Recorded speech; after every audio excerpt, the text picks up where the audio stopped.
Hello everyone, it's Jennifer here again, and today we're going to be making a matching necklace to go with these beautiful earrings I made them a couple weeks ago, or maybe a week ago or so, and I have a video out on how to make these here.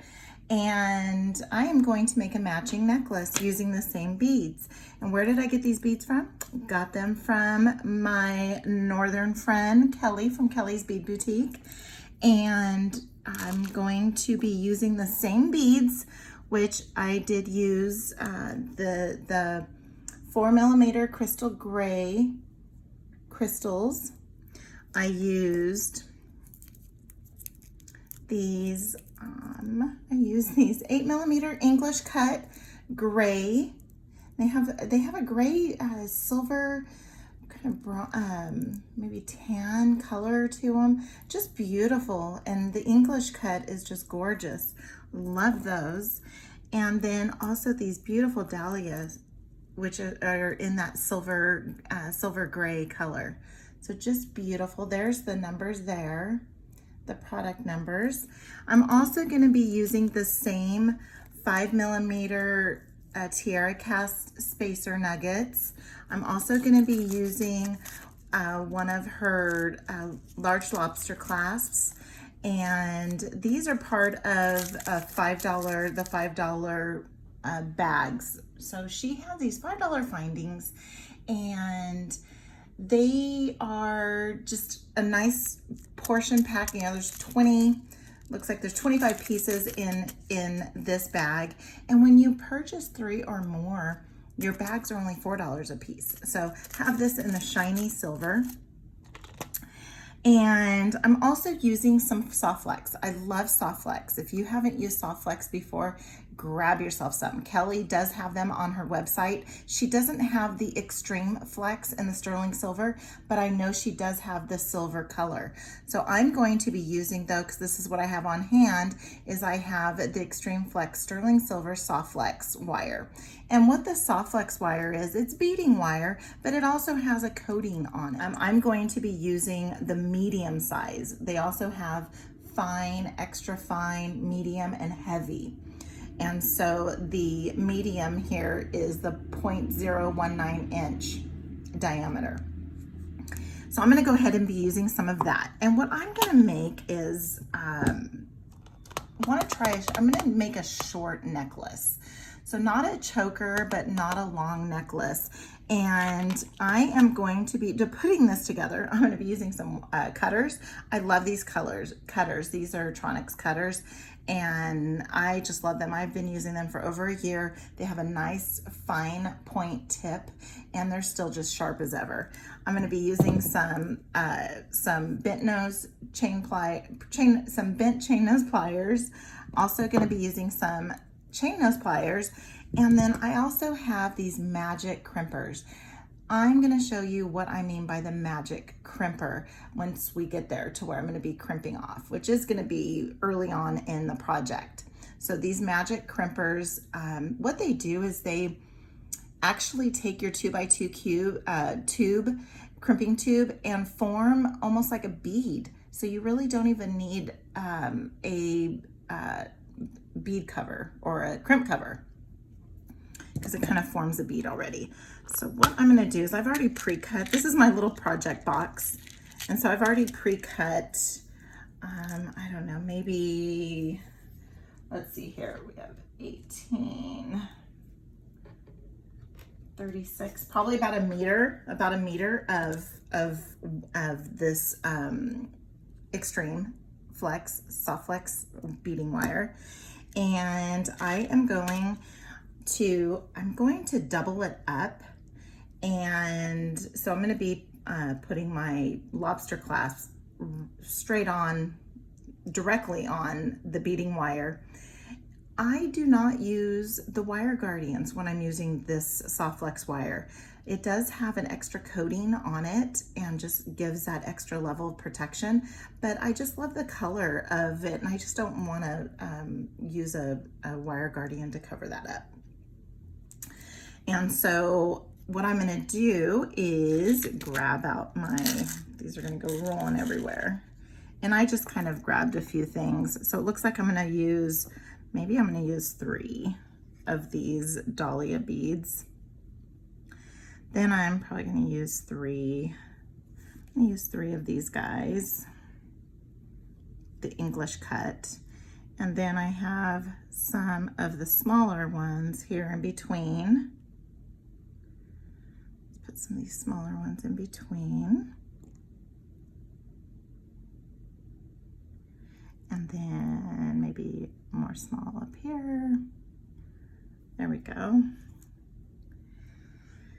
Then let's see what else we're gonna do here. Oh, I do have some of these. So let's go ahead and do that. And I have quite a few. Oh, looks like I have a little pink bead that got in there. All right, so I have that there. I do have a bunch of crimp tubes. These are the 2x2 crimp tubes, and they're the seamless. And I'm going to put that on that end. This is a closed, a 6mm closed, and then I have just a little tiny 4mm open so that I can attach that. Because when you are looking at when it is laying on you here, I need to orient this so that my jump ring is laying this way, so that when my lobster clasp goes on it this way, then it's oriented correctly. Okay, so that's what I'm going to do there. So let's go ahead, and I don't need to find the exact middle, but I'm going to go ahead and I'm going to place my lobster clasp on this end here. And we're just going to go ahead and place that on there. So then it's going to go like this. And I do want it to be just a tiny bit offset. Because I'm going to make a loop on this end. So that offset is nice. And let's do it. So I have about, a little offset, about maybe an inch or so offset. Then I'm going to go ahead and we're going to crimp down this end. So I'm going to go ahead and grab a crimping tube and slide it through both wires. So let's go ahead and slip that through both wires. And I don't want my wires to cross. So I'm just going to go ahead and put those through there. And I want to have a little bit of a wiggle room. I don't want it to be just right up against there. So now what we're going to do is we're going to go ahead and use our magic crimpers. Let's make sure they're not crossed.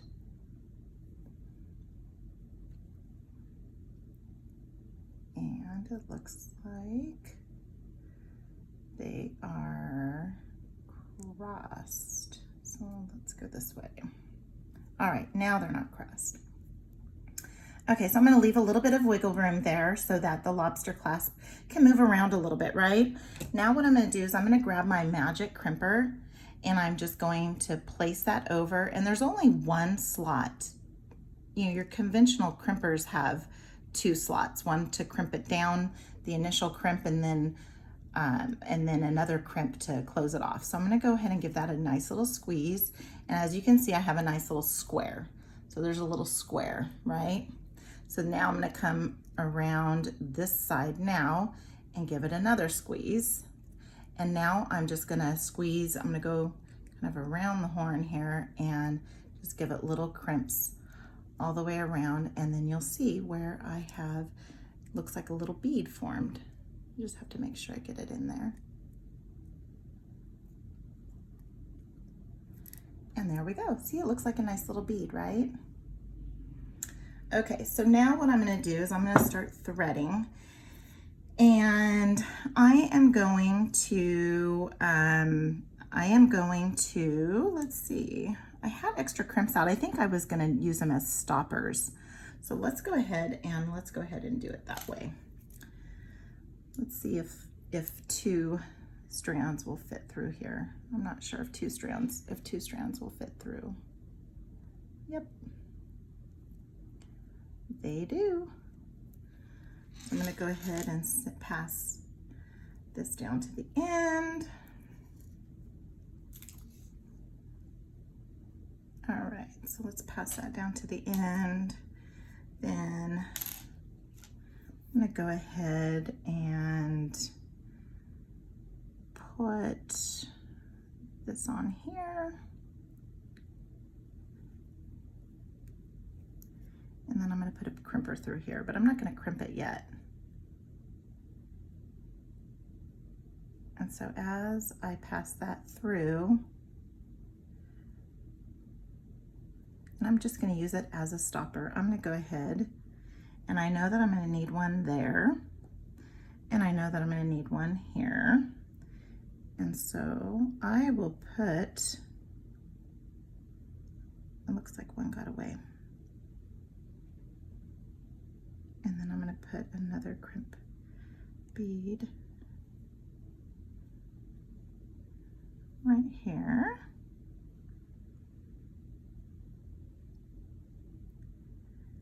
And then another one here. Just like that. Okay. And then, so what I'm going to do is I'm going to go ahead and just thread these on and put my little crimps on as I'm going along. And so I'm going to just continue threading these through.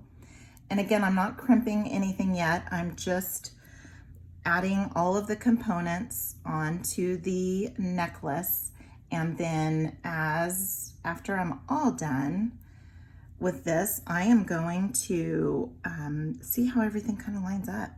I'm going to likely crimp up the other side before I do more crimping, just so that I can see how it all measures out and to get everything lined up correctly.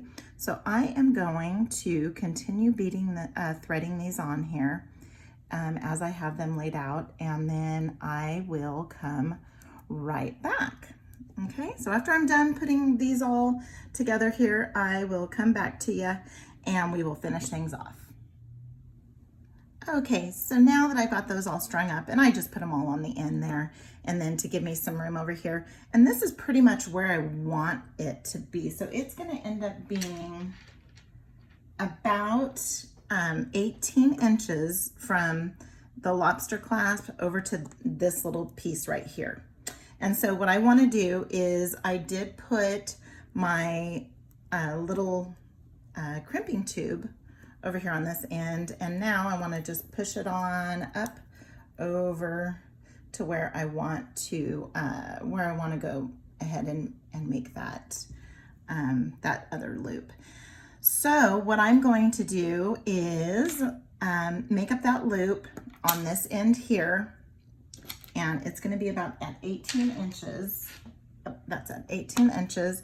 And so what I'm going to do is I'm going to go ahead and take this longer end and slide it back through here while keeping my fingernail where I want it to crimp.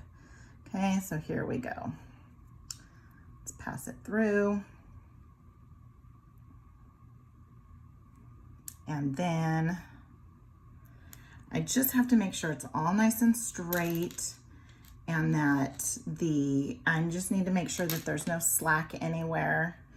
And here we go here. And as I pull that, just have to make sure that it's all gonna be evened out. So that's why I put all the beads on this end, and then just kind of tugging and pulling on this side. So I am gonna go ahead and just make it a little bit less of a loop. And since I'm going to be attaching this closed jump ring on with an open jump ring, I don't need to attach the jump ring. And once we get closer to the end here, I'll show you why I am using this jump ring to orientate, just to give it the different orientation. So here we go here. We're gonna go ahead and do this little crimping thing again here. Using the magic crimper, and I'm gonna give it a little squeeze. Then I'm gonna come back around, I'm gonna look at that, and I see my perfect square. And then I'm gonna go ahead and give it another squeeze, making sure that I'm in that little reservoir there. And then I'm just gonna go around the bend here. And until it just, you can feel it not real crimping, and you've got yourself a nice little tube here. But I want to go ahead and cut off all this back. So let me grab my cutters, and I'm gonna go ahead and make sure it's right up against there and cut that off and make sure there's no rough edges sticking out.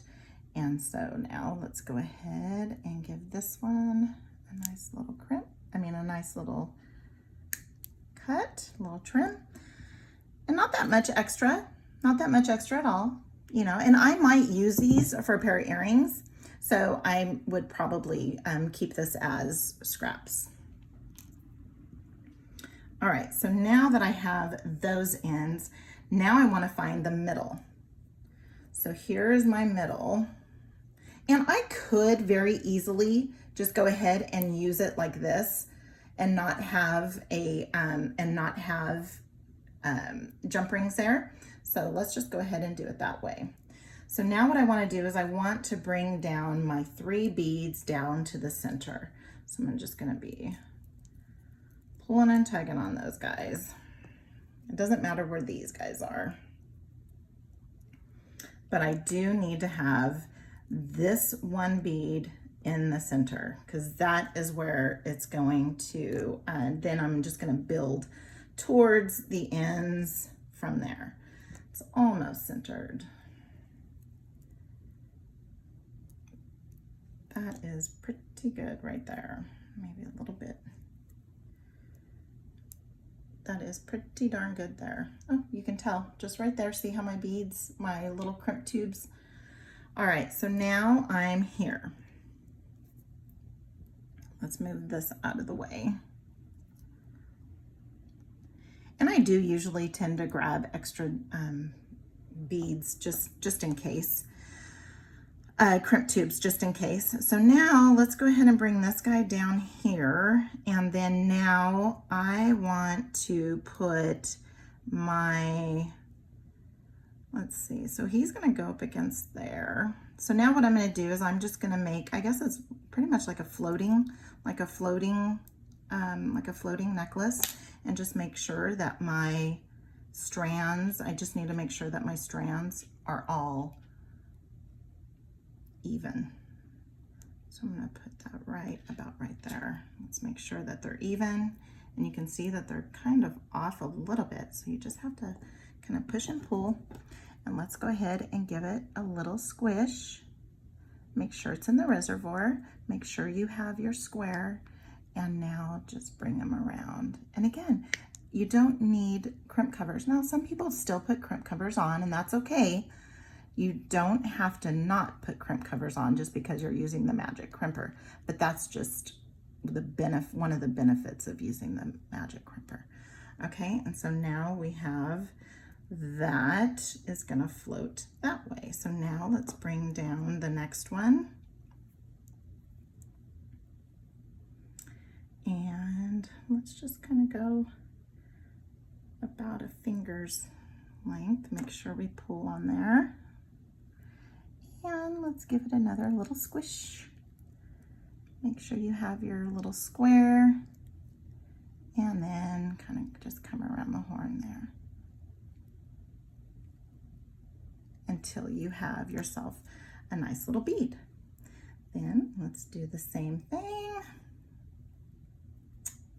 And now let's come down again. And so we were about like the width of my finger. So let's do the same here.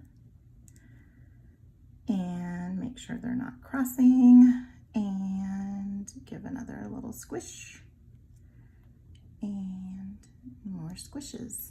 to make that bead.